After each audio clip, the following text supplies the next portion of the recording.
You guys know how much I talk about the Sigma 56mm f1.4. It's one of the best portrait lenses that we've ever seen for Sony APS-C in my opinion.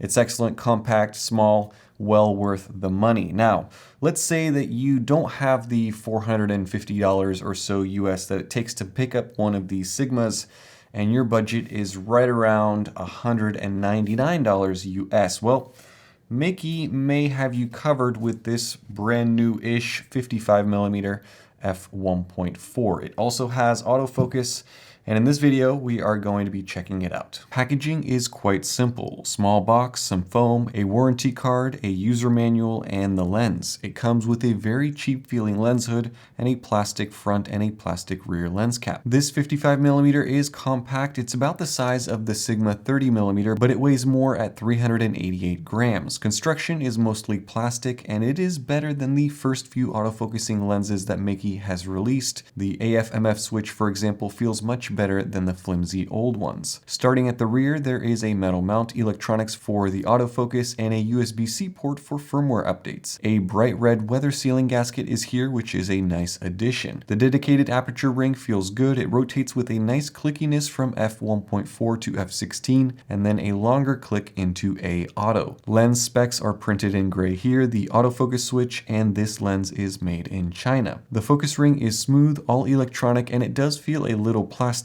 and then you get to this glossy black front section, which may look cool, but it is the cheapest feeling part of the lens. Around the front, there is a Meike logo, autofocus lens specs, 2-foot minimum focus, and a 52mm filter thread. Mounted on my A6100, it is a fine looking lens, not too large or too heavy, but certainly larger than the Sigma 56mm. That little red gasket is a nice accent, I think. But it all comes down to performance, so let's see what this $200 Sigma Challenger can do. All of these shots are straight out of the camera, JPEGs, unedited, unprocessed, ready, set, go.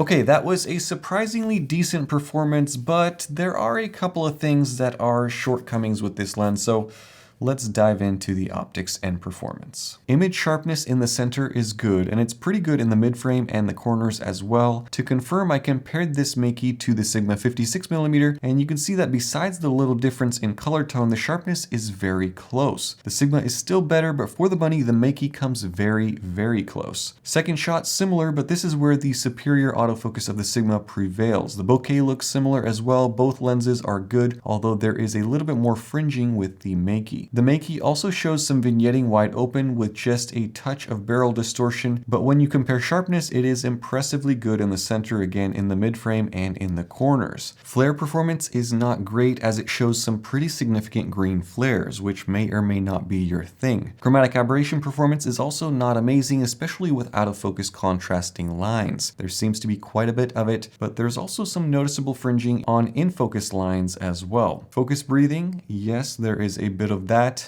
And the contrast levels, I have to say, wide open at least, are not too high in my opinion. As far as the bokeh, it is pretty good. It's not too distracting. It does fringe with green and magenta on occasion, and it does cat eye into the corners, but this is better bokeh than a lot of other budget lenses. So far, you might be thinking, well, this lens seems to be not too bad, and you are right, but the bad part about this lens is the autofocus system. Now, the autofocus motor is an STM, a stepper motor.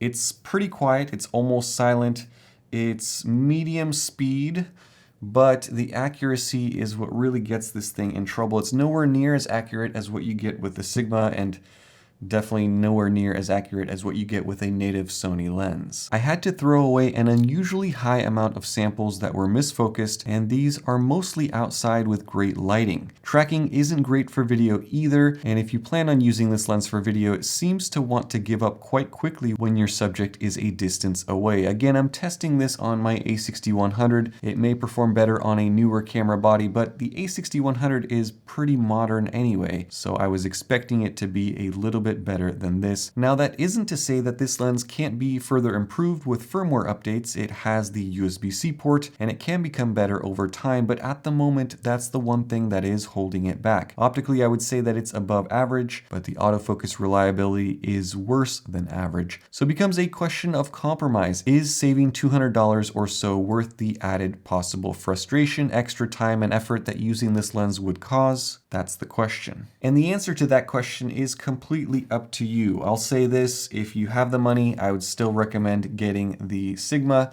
but if you're on a budget and you're okay with the compromises and you don't mind a handful of misfocused shots, well, you can give this lens a try. The one thing that I will say is the improvement from optics and just the overall build of this lens, the autofocusing version, versus other Meike lenses that were also autofocusing lenses, is pretty drastic. So this is a positive thing. This means that hopefully things will only get better and better over time. And maybe firmware will fix it. I don't know. But let me know what you guys think down in the comments section below. If you are interested in reading more about this and checking out prices, I'll have that link down in the description as well. Thank you for watching. Stay tuned for more and have a nice day. Bye-bye.